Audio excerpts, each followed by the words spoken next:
Nós estamos numa série, Hábitos para se ter uma vida saudável. E nós falamos no final de semana sobre como ter o nosso espírito saudável. No domingo passado nós falamos um pouco sobre como ter a nossa alma saudável. Mas assim, por conta do tempo, e a gente atrasou muito também na chegada, por conta da chuva e tudo mais, então a gente meio que deu uma introdução aqui, e hoje eu preciso tirar um bom tempo para nós tratarmos desse assunto, porque realmente, meus irmãos, é um dos assuntos mais importantes desse ano, para mim e para a sua alma. Amém? Então peço que você abra o seu entendimento, se concentre, para a gente poder receber aquilo que Deus quer ministrar nas nossas vidas. 1 Tessalonicenses 5,23 diz o seguinte: que o próprio Deus da paz os santifique inteiramente. Diga comigo, inteiramente. Que todo o espírito, alma e corpo de vocês seja conservado irrepreensível na vinda do nosso Senhor Jesus Cristo. Curva sua cabeça, feche seus olhos, vamos orar. Pai, nesse momento eu coloco na tua presença esta mensagem. Abra os nossos olhos espirituais, o nosso entendimento, toda a frieza e cauterização na alma. Nós tiramos agora pelo poder do nome de Jesus, que o Senhor, Espírito de Deus, possa ministrar a revelação dessa palavra, para que a gente possa sair daqui determinado a buscar, a tratar, a edificar e a conservar pura a nossa alma, no nome de Jesus. Se você crer, diga amém.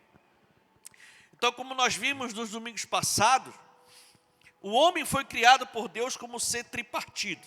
A nossa constituição é espírito, alma e corpo. Assim como Deus tem três em um, Pai, Filho e Espírito Santo, Ele nos fez segundo a sua imagem e semelhança também com três essências: espírito, alma e corpo. No domingo retrasado, nós vimos como ter o nosso espírito saudável diante de Deus. Vimos o que é o espírito, vimos do que ele é composto, como foi que se originou e como é que o espírito, o nosso espírito, deve continuar bem diante de Deus. Hoje nós vamos falar um pouquinho como ter e manter a nossa alma saudável diante de Deus e das pessoas. Mas o que é a alma do ser humano? O que é a sua alma? Irmãos, a alma é a identidade individual de uma pessoa. Cada pessoa é uma alma. Diga-se comigo, eu sou. Fale com fé, diga, eu sou uma alma. Cada pessoa é uma alma, com uma personalidade única. Você é único, não só nas suas digitais no seu corpo, mas você é único na sua alma. Não existe nenhuma outra alma idêntica a você. Você é único, você é única.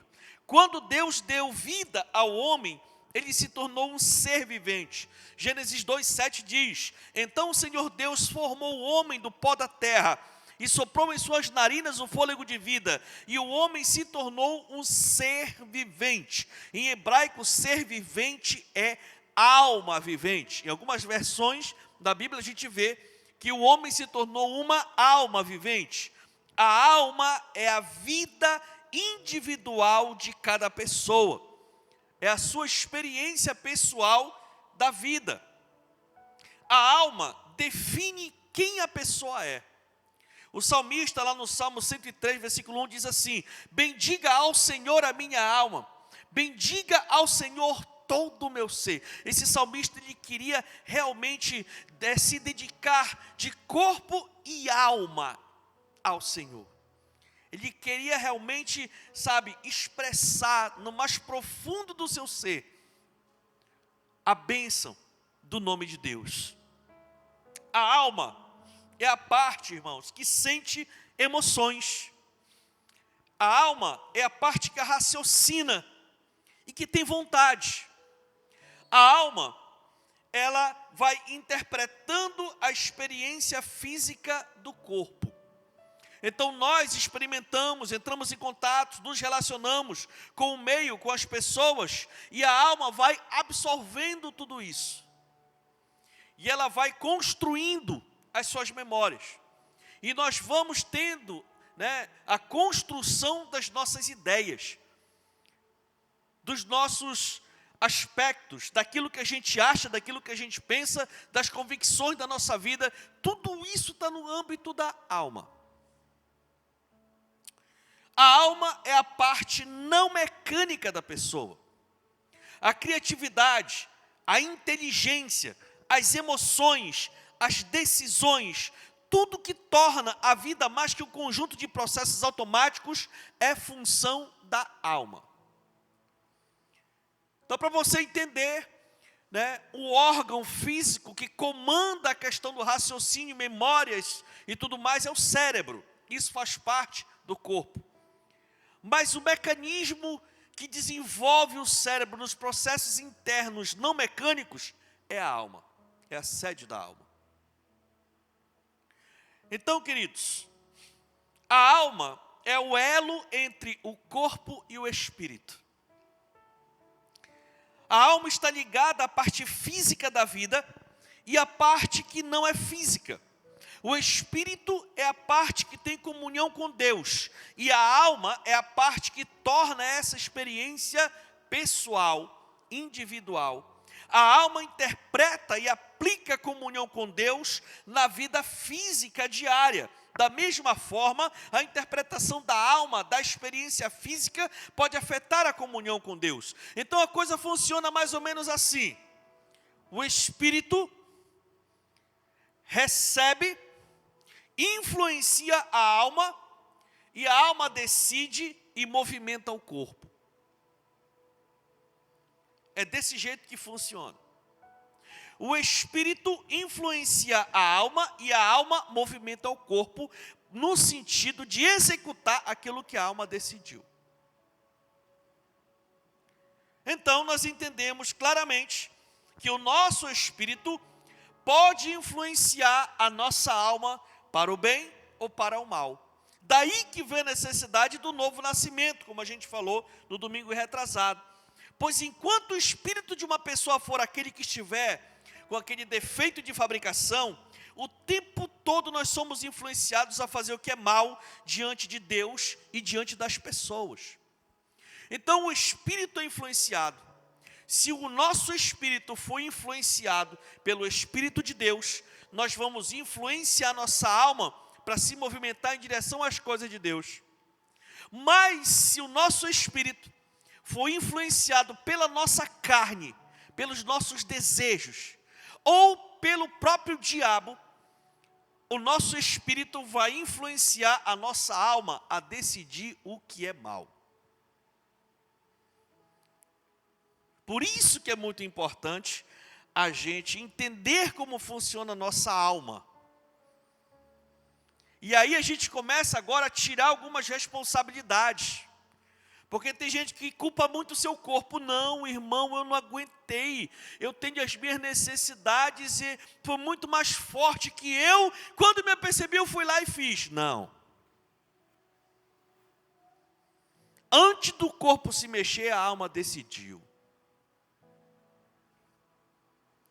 Aí outros dizem assim: não, pastor, não, foi muito forte. Olha, quando eu me apercebi, o demônio entrou no meu couro e tal, e eu fui lá e eu fiz. Mas antes do corpo fazer, a alma decidiu fazer. Porque é sempre assim. Então nós precisamos entender como funciona tudo isso, para a gente mesmo não se enganar.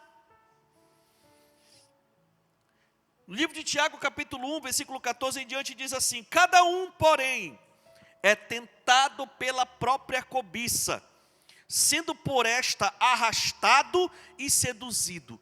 Cada um é tentado segundo a sua própria cobiça, segundo os seus próprios desejos, segundo a sua própria carnalidade, as suas próprias vontades. Ele é arrastado e seduzido. O espírito está influenciando a pessoa, está arrastando a pessoa, está levando a pessoa para aquele meio, para aquele ambiente, para aquele lugar, para aquele local. Sendo arrastado e seduzido. Então a cobiça, tendo engravidado, ou seja, quando engravidou? Quando a alma decidiu fazer. Quando a alma decidiu fazer, porque ela ouviu muito, né? Ela foi arrastada e seduzida pelo Espírito. Então a alma engravidou, ou seja, decidiu, não, eu vou lá, eu vou fazer. Né? Dá à luz o pecado. Ou seja, pecado é gerado no momento do ato de eu fazer aquilo que eu decidi fazer. O ato, eu fiz, eu executei. Naquele momento o pecado foi concebido, ele foi o quê? Consumado. E após ter se consumado, o pecado gera a morte, que é a consequência da decisão. Eu acredito que uma das coisas mais gostosas que tem na face da terra é o pecado. Porque se fosse ruim, ninguém ia cometer. Algo que dá mais satisfação e dá mais prazer ao corpo e à carne do ser humano é o pecado. E a gente precisa falar seriamente, francamente a respeito disso. Tem gente que pega e, né, é verdade, uma das coisas mais gostosas que se tem de se fazer na face da terra é o pecado. Que se fosse ruim, o problema é a consequência dele. Então, esse é o grande dilema. O pecado é muito bom, é muito gostoso naquele momento, naquela hora que se está fazendo. O problema é que a vida não acaba ali, tem o depois. E a consequência do pecado é a morte. Morte dos sonhos, morte dos projetos, morte da família, morte de morte, morte eterna, morte. A única coisa que o pecado provoca na vida do ser humano é morte. Aí você pode me perguntar, mas pastor, como é que então, que uma pessoa que já nasceu de novo continua pecando? Continua fazendo o que é mal? O Espírito agora, que é o novo Espírito, ele não influencia para o que é bom? Sim. O Espírito agora, o Espírito de quem nasceu de novo, influencia a pessoa para o que é bom. Fortalece a pessoa. Porém, meu irmão, é a alma que decide se faz ou não. Então o Espírito recriado, o Espírito novo, que tem comunhão com Deus, ele vai começar agora a influenciar a alma para o que é bom, mas é a alma que decide se faz ou não. E essa mesma alma foi bombardeada a vida toda para o que é mal. Ela se acostumou a satisfazer o que nós chamamos e que a Bíblia chama de desejos da carne. Então, a alma passou a vida inteira sendo influenciada e se acostumou. É por isso que tem muita gente apaixonada por Jesus, que fez uma decisão genuína. O espírito está novo, mas ainda não consegue vencer em algumas áreas da vida. Porque aquela área da vida foi bombardeada a vida inteira. E além de ter a dependência espiritual, tem a dependência emocional e a dependência física, quando o ato imputa numa própria debilidade da pessoa. Como no caso das substâncias, né, químicas. Que a pessoa drogada, ela injeta todo tipo de substância no seu corpo. Então, além da escravidão espiritual, tem a escravidão emocional da alma. E tem a escravidão física, porque a pessoa tem que lidar com a abstinência. Então, é necessário a gente entender como funciona isso, para a gente poder realmente obter vitória e ser livre de verdade. Amém ou não amém? Um bom exemplo aqui, irmãos, é aquele que está lá em Mateus 26, que fala sobre Jesus subindo no monte para orar, porque já estavam perto os momentos dele ser traído e levado para a cruz. Ele foi para o monte orar e levou Pedro, Tiago e João, e disse-lhes, fiquem aqui que eu vou mais ali na frente orar. Ele orou e quando voltou, pegou eles dormindo. Daí ele disse para eles, o Espírito está pronto. O que ele quis dizer com isso, que o Espírito está pronto? Jesus estava falando aqui que eles já haviam passado pelo novo nascimento. O espírito estava pronto para eles ficarem acordados, orando junto com Jesus. Mas depois ele termina a frase e diz assim: o espírito está pronto, mas a carne é fraca. Ou seja, por que ele falou a carne é fraca? Ele está falando que a alma decidiu ouvir o corpo deles. E o corpo deles naquele momento estava muito cansado. Com certeza, eles caminharam muito o dia todo, né? Tanto é que quando Jesus voltou para vê-los de novo, eles continuavam dormindo. E a Bíblia diz que quando Jesus voltou de novo, os encontrou dormindo porque os seus olhos estavam pesados. Então eles sabiam que eles precisavam ficar orando.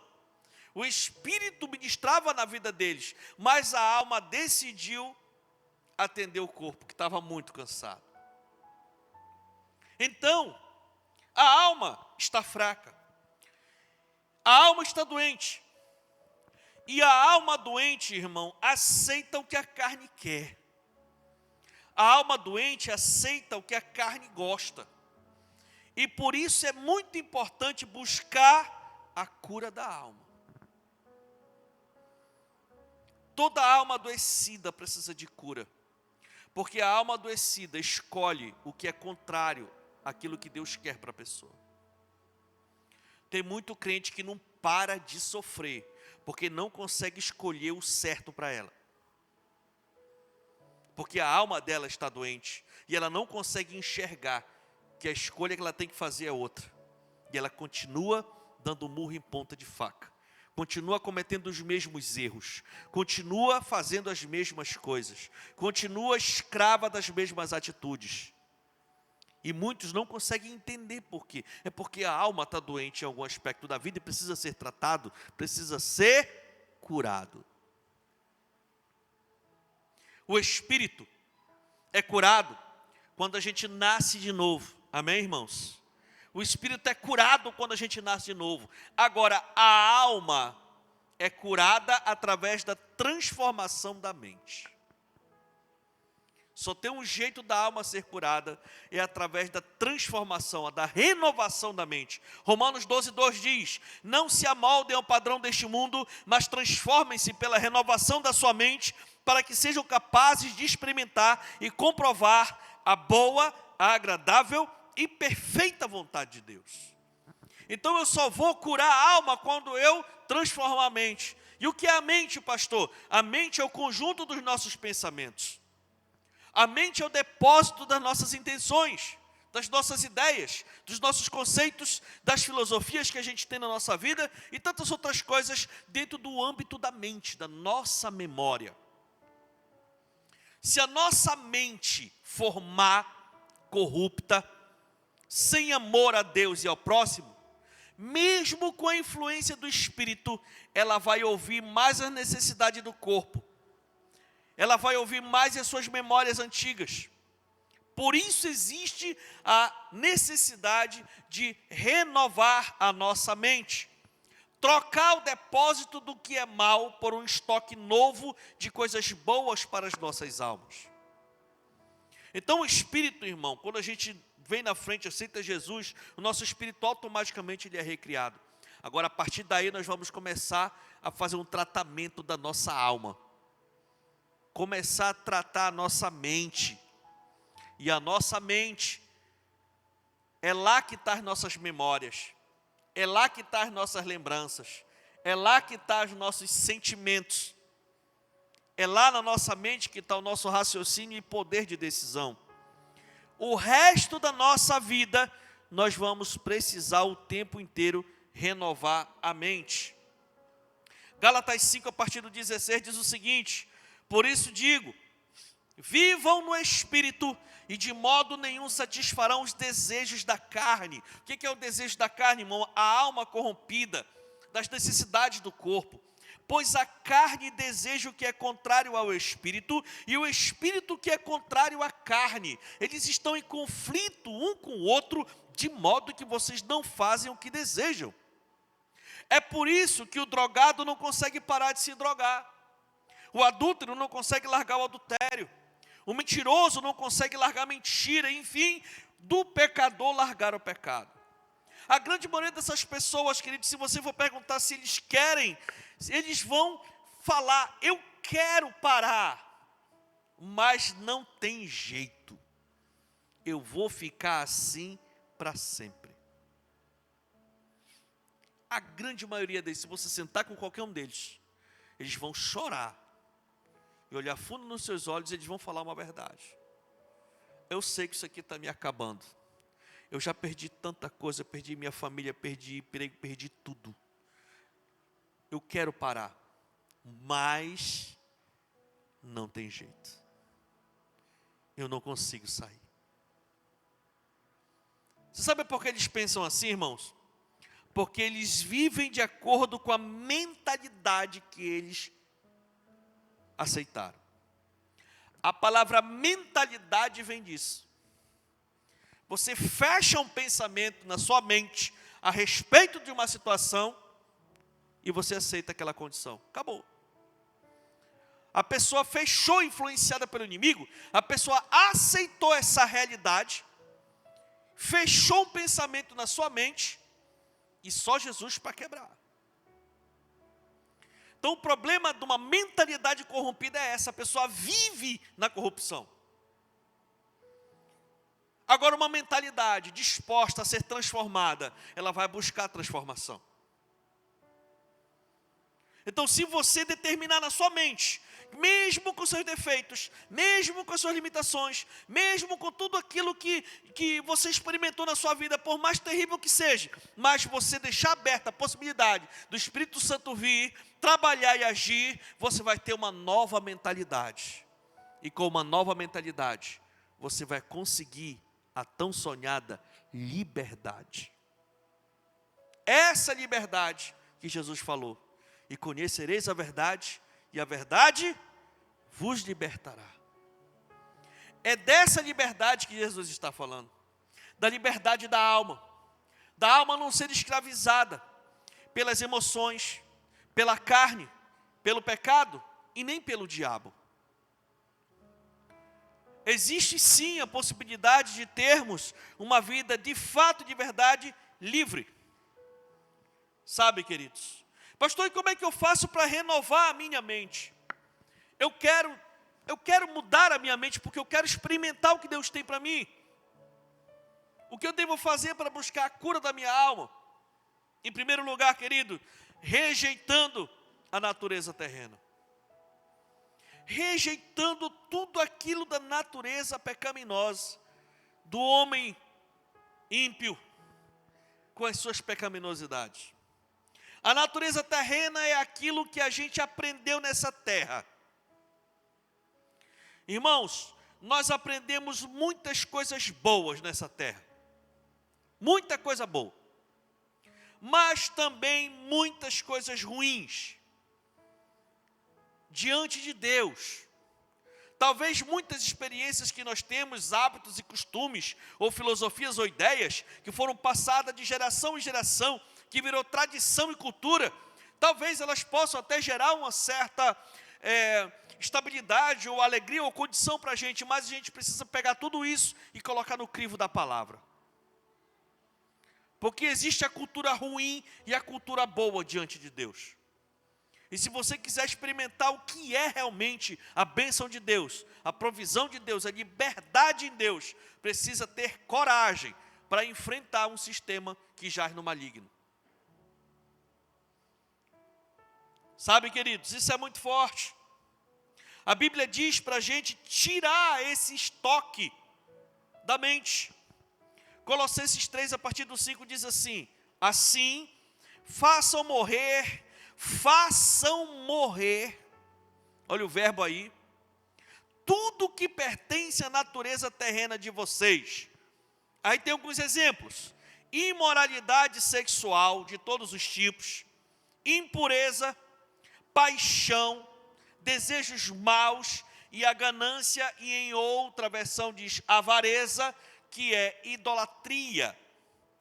É por causa dessas coisas que vem a ira de Deus sobre os que vivem na desobediência, as quais vocês praticaram no passado, quando costumavam viver nelas, mas agora abandonem todas estas coisas. E aí entra uma outra classe também como exemplo: ira, indignação, maldade, maledicência e linguagem indecente no falar. Sabe aquela linguagem de duplo sentido, aquelas piadinhas de duplo sentido, o tempo todo aquele joguete, aqueles palavrões, palavra de baixo calão? Pois é, a Bíblia diz que isso é coisa do velho homem.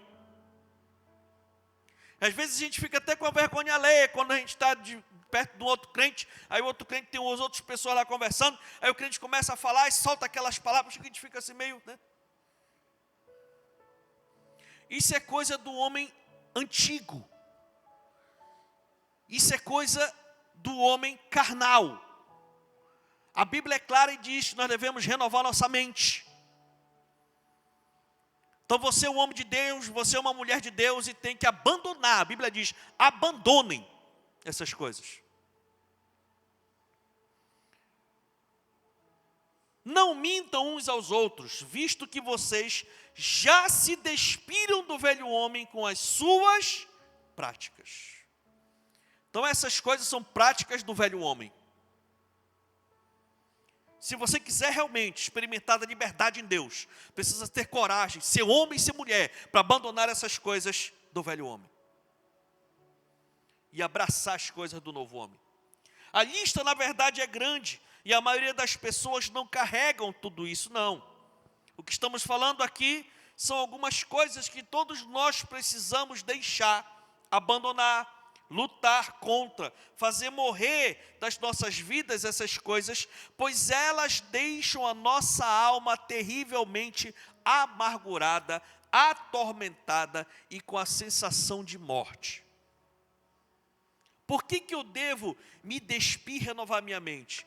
Porque se eu não fizer isso, a minha alma vai ficar o tempo todo amargurada, o tempo todo cativa, o tempo todo perturbada.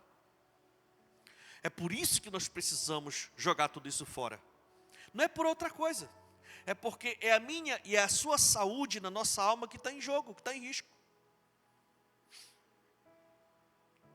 Sabe, meus irmãos, Efésios 4, 22 em diante diz: quanto à antiga maneira de viver, vocês foram ensinados a despir-se do velho homem, que se corrompe por desejos enganosos, a serem renovados no modo de pensar. Ser renovado no modo de pensar.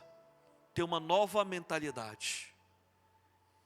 E a revestir-se do novo homem, criado para ser semelhante a Deus em justiça e em santidade proveniente da verdade. Portanto, cada um de vocês deve abandonar a mentira e falar a verdade ao seu próximo. Pois todos somos membros de um mesmo corpo, principalmente se o próximo for mais próximo, como a mulher, como o marido, como os filhos, como os pais. Tem que falar a verdade.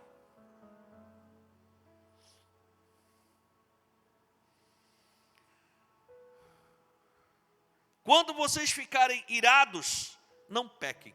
Meu Pai eterno. Meu Jesus amado. Acabou o argumento, irmão. Pastor, o senhor olha porque o senhor, olha, eu fiz isso aqui porque, rapaz, ela veio e falou e tal, aí eu explodi e eu fiz. Pois é, só que a Bíblia diz, quando a gente ficar irado, não deve pecar. Deixa só um errar. Deixa só um errar. É quando for na hora da reunião, né? Eu estou de boa. Eu não pequei. Ela não, ela ficou toda irada para lá. Ela que precisa de cura. Irmãos, a gente precisa tomar muito cuidado. Porque o argumento não funciona na palavra, amém? Deu para entender? Né? Então, eu não posso pegar o argumento para mim pecar. Eu fiz isso porque ele fez isso. Não. Irai-vos, mas não pequeis. Apaziguem a sua ira antes que o sol se ponha. Procura ficar em paz. Tem gente que fica de mal, meu irmão, 1 semana, 2 semanas, 1 mês, 2 meses, 3 meses. Bravo, meu amigo, igual, né, siri na lata. Bravo. E aí, quando não procura se arrumar, aí que a alma começa a adoecer.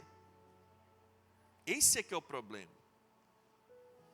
Então a gente precisa o tempo todo estar se monitorando, se esforçando para nossa alma não virar um saco de lixo emocional e isso literalmente adoecer a gente. Sabe, queridos, é muito importante a gente falar isso. O que furtava, não furte mais. Antes, trabalhe, fazendo algo útil com as mãos, para que tenha o que repartir com o que estiver em necessidade. E aqui, volta de novo, parece um problema sério essa questão da fala, né? Nenhuma palavra torpe saia da boca de vocês, mas apenas a que for útil para edificar os outros, conforme a necessidade, para que conceda graça aos que a ouvem. Olha só. Não entristeçam o Espírito Santo de Deus, com o qual vocês foram selados para o dia da redenção. Aleluia. Livrem-se, olha a palavra, livrem-se. A gente tem que se livrar. É nós que temos que fazer. Livrem-se de toda amargura, indignação e ira, gritaria e calúnia, bem como de toda maldade. Toda maldade.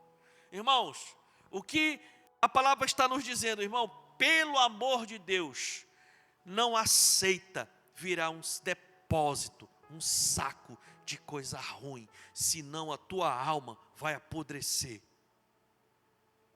E uma pessoa com a alma doente é terrivelmente infeliz. E é o que nós temos visto hoje, nessa nossa geração. Pessoas extremamente infelizes, porque são escravas das suas próprias concupiscências, como diz a Bíblia. São escravos dos seus próprios desejos. Não conseguem governar os seus próprios impulsos. Não conseguem ter domínio próprio sobre a sua própria personalidade. E aí elas vão se acabando. Vão se frustrando. Não conseguem chegar no nível que elas sabem que elas têm potencial de chegar. É por isso que tem muita gente que não dá certo na área do amor. É por isso que tem muita gente que não consegue ser sucesso na área empresarial. Ou dentro do funcionalismo público. É por isso que tem muita gente que não consegue se estabilizar na fé. Mas Deus lhe chamou e lhe prometeu vida, e uma vida em abundância. Então você precisa se posicionar, estudar a sua alma, ser franco consigo mesmo, bota tudo para fora, bota tudo no altar de Deus. Dizer: Senhor, me dê força e coragem para mim abrir mão e buscar ajuda. Eu quero ser livre, eu quero ser liberto, eu quero ter a liberdade de decidir e experimentar o que é o melhor do Senhor para mim. Então a primeira coisa que eu tenho que fazer para renovar minha mente é rejeitar, renegar, abandonar as coisas terrenas. E a segunda, buscar as coisas do alto. Abandonar aquilo que é do mundo e buscar aquilo que é do reino de Deus para a minha vida. É uma mudança, é girar a chave, mudança. Isso que é converter. Converter é mudar de direção. Eu sempre digo que tem muitos crentes, mas tem menos convertidos. E é verdade. O processo de conversão é um processo. A pessoa, quando ela aceita Cristo, é o espírito dela que está novo. Agora ela passa para o âmbito da sua alma. E a alma, meu irmão, cada um tem a sua velocidade de transformação. As coisas do alto, irmão, são os pensamentos, são os conceitos e o estilo de vida que agrada a Deus e que faz muito bem a nossa alma. A Bíblia diz lá em Colossenses 3, a partir do 1: Portanto, já que vocês ressuscitaram com Cristo, procurem as coisas que são do alto, onde Cristo está assentado à direita de Deus. Mantenham os pensamentos nas coisas do alto e não nas coisas terrenas, pois vocês morreram e agora a sua vida está escondida com Cristo em Deus. Ao mesmo tempo que eu rejeito as coisas terrenas, eu vou agora buscar as coisas do alto. Filipenses 4:8 diz: finalmente, irmãos, tudo que for verdadeiro, tudo que for nobre, tudo que for correto, tudo que for puro, tudo que for amável, tudo que for de boa fama, se houver algo de excelente ou digno de louvor, pensem nessas coisas. O nosso pensamento não tem que estar focado em desgraça.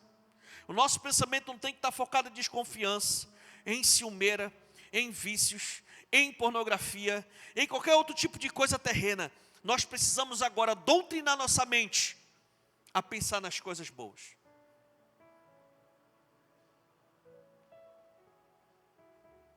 Efésios 4:22 em diante diz: quanto à antiga maneira de viver, vocês foram ensinados a despir-se do velho homem, que se corrompe por desejos enganosos, a serem renovados no modo de pensar, e a revestir-se do novo homem, criado para ser semelhante a Deus, em justiça e em santidade provenientes da verdade. Isto é renovar a mente. Um crente que só recebeu Jesus, mas não tem procurado renovar a mente, ou seja, ele ainda está no pecado, mentindo, fazendo negócio sujo, ilícito, está se enganando e não vai experimentar o favor de Deus. E eu volto para o versículo aqui de Romanos 12:2, não se amoldem ao padrão deste mundo, mas transformem-se pela renovação da sua mente. Para quê, pastor? Para que sejam capazes de experimentar e comprovar a boa, agradável e perfeita vontade de Deus. Só vai experimentar a vontade de Deus quem estiver buscando renovar a mente. Entenda, a renovação de mente é fundamental para quem quer experimentar a bênção de Deus. Não tem como experimentar o favor de Deus se não renovar a mente. E aqui, meus irmãos, nós precisamos tomar muito cuidado. Muito cuidado. Porque se nós não tomarmos cuidado, nós corremos o risco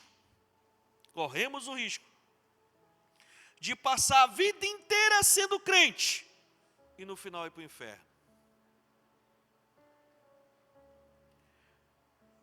Por quê?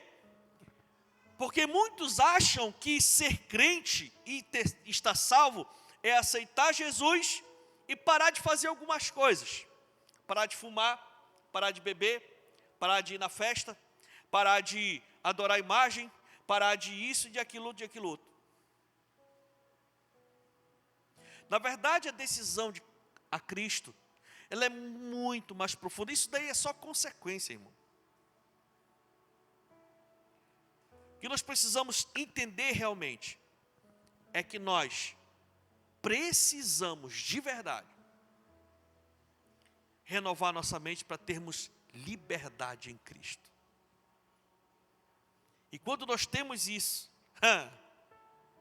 a nossa vida dá um salto. As coisas começam a funcionar. A nossa vida que estava toda esbagaçada, Jesus começa a juntar os cacos. A família que estava destinada a se acabar, Jesus vem e começa a restaurar.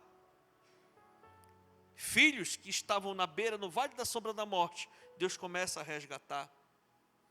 Empresas, empregos, profissões que estavam mortas, acabadas, enterradas, Deus pega, ressuscita de novo e levanta a pessoa novamente.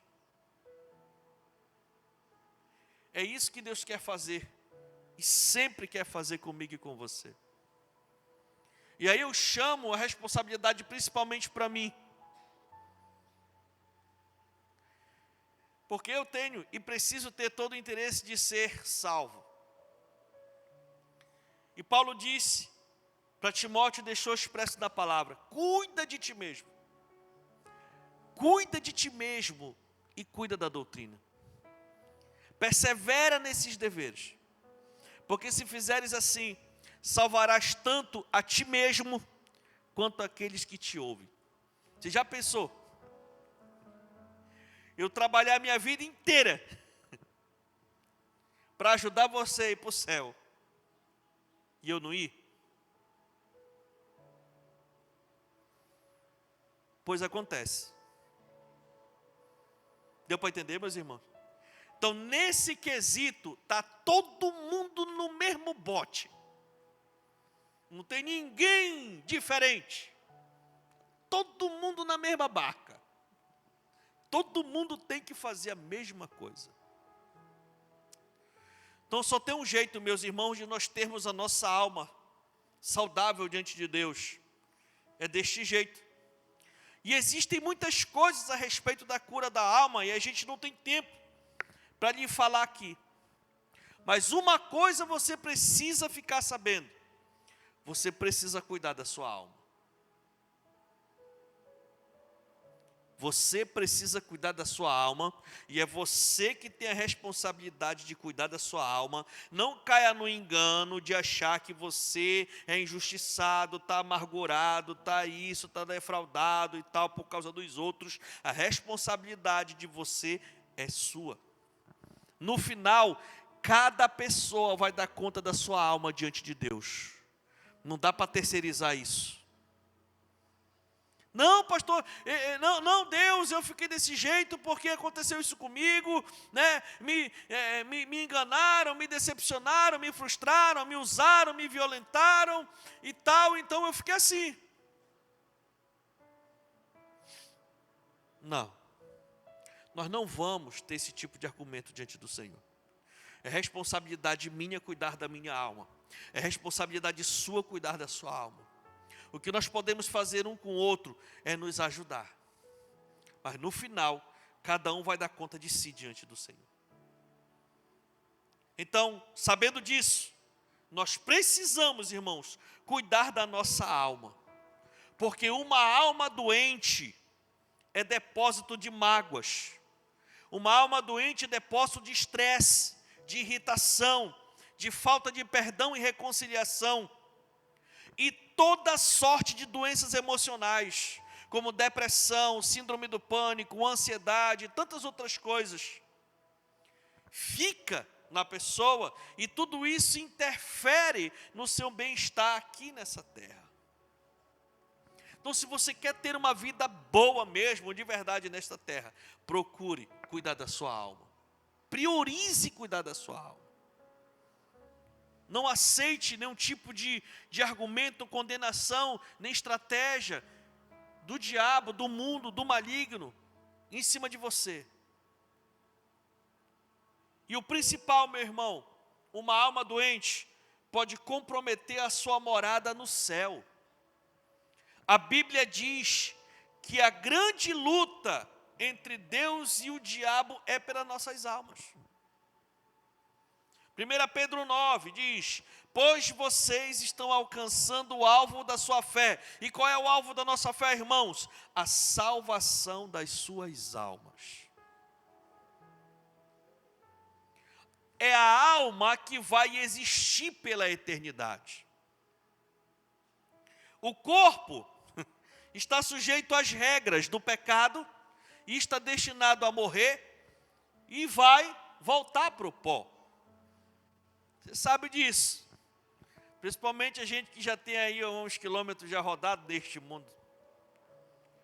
Já passamos dos 40, a gente já consegue, rapaz, quando eu me olho no espelho, eu olho assim, e disse, meu Deus, é verdade. A gravidade já está agindo, está tudo caindo. A começar pelo cabelo. Quando eu lembro que eu tinha topete, irmão.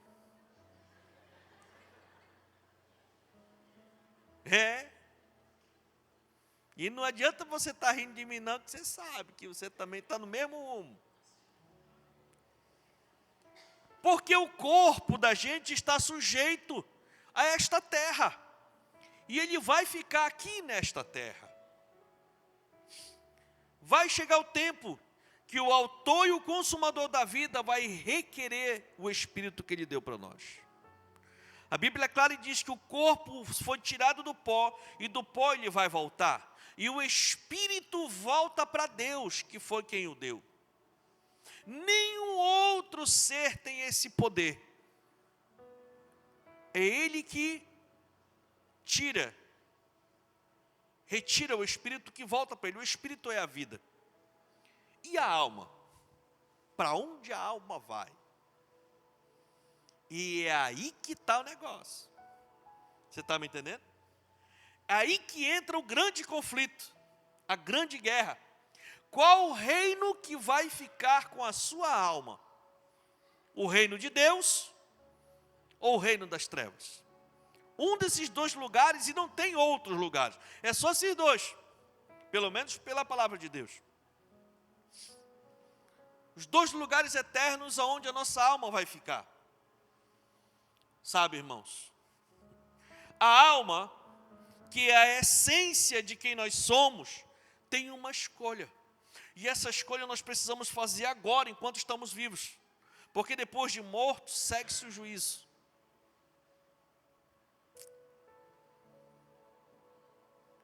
Agora eu quero lhe dar uma ótima notícia. Jesus morreu na cruz por cada alma humana. Jesus morreu na cruz pela sua alma, pela minha alma, pela nossa alma, pela alma de qualquer pessoa na face dessa terra. Jesus nos amou tanto, que Ele veio e morreu por nós. Nós temos uma escolha. Nós temos a escolha de recebermos Cristo, nascermos de novo e começar a renovar nossa mente, para alcançar a salvação. Sabe, queridos, isso é muito forte. Mateus 10, 28 diz: não tenham medo dos que matam o corpo, mas não podem matar a alma. Antes, tenham medo daquele que pode destruir tanto a alma quanto o corpo no inferno. Então nós precisamos entender que é uma prioridade nossa, na nossa geração, cuidar da nossa alma. Antigamente as doenças psicossomáticas, elas eram doenças da meia-idade.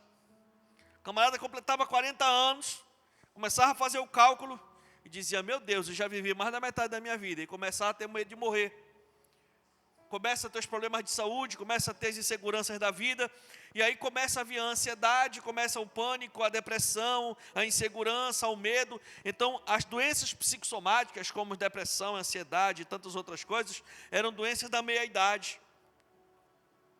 Agora, irmãos, os nossos jovens estão terrivelmente doentes. A quantidade de jovens ansiosos, com pânico, com depressão. Por quê? Você já parou para se perguntar? A resposta é só uma. A alma dessas pessoas estão atormentadas. E muita coisa é porque elas estão colocando para dentro delas lixo. A Bíblia diz que os olhos são as janelas da alma. E aquilo que a gente coloca na frente dos nossos olhos é aquilo que a gente é. E o mundo sabendo disso, o inimigo sabendo disso, usam as mídias sociais principalmente para bombardear dia e noite os jovens com o mundo, com as coisas do mundo. Tome cuidado com seus filhos. Às vezes você deixa um celular na mão dele para ele parar de lhe perturbar, e de repente você está dando um revólver para assassinar, para matar a alma do seu filho. E depois você não entende por que ele está dando tanto problema. Está andando tanto doente.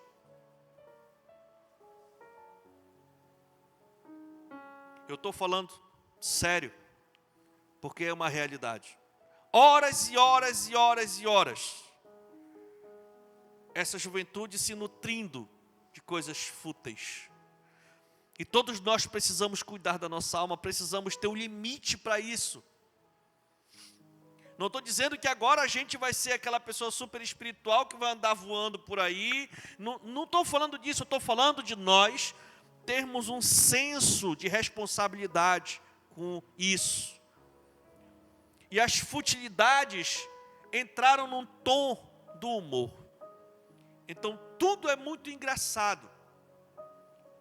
Como tudo é muito engraçado, a pessoa vai se nutrindo daquilo que é engraçado. Só que por trás do humor está o lixo. Está as filosofias do mundo, do pecado e do diabo.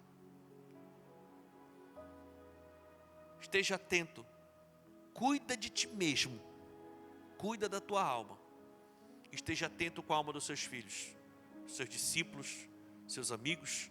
Você, jovem, cuide da sua alma. Não vai dar para culpar papai, mamãe, nem ninguém, não.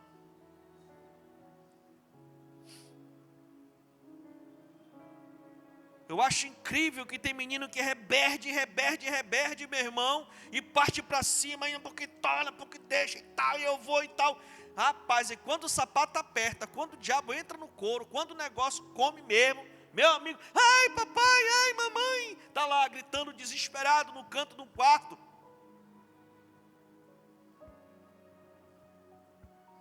Então vamos começar a ter bom senso. Vamos começar a cuidar do que é realmente importante. Vamos cuidar das nossas almas. Vamos colocar limites, barreiras claras. Eu vou até aqui, daqui para frente eu não vou mais. Eu vou ficar tanto tempo nisso aqui, daqui eu já vou mudar para outra categoria de vídeo.